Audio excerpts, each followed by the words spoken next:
Everyone, in today's video we will see how to show the PS5 activity on Discord. Link PSN account and display games status on profile. So, step 1, link your PlayStation Network account to Discord. So open the Discord app on your PC, Mac or mobile device or the web browser and click or tap the user settings, the gear icon. Now select connections from the left hand menu and click the add button or the PlayStation icon and choose PlayStation Network. Now sign in with your PlayStation Network, the PSN account credentials and authorize Discord to access your PSN account. Once connected, enable the display PlayStation Network as your status so your current PS5 game appear as your Discord activity. You can also turn on display or user profile if you want your PSN online ID to appear on your profile.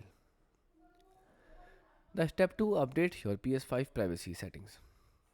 So turn on your PS5 and open the settings. Now navigate to the user and account privacy. Select view and customize your privacy setting. Now locate the who can see your online status and what you are currently playing. Then change the settings to anyone and make sure your PlayStation account is set to online and not appear offline. Step 3, enable activity sharing in Discord. So open the Discord and go to the user settings. Now select activity privacy and under the activity settings. Now turn on share your detected activities with the other or share my activity depending on your Discord version. Now launch a game on the PS5 and wait a few moments for your activity to sync with the Discord. Goodbye and thanks for watching.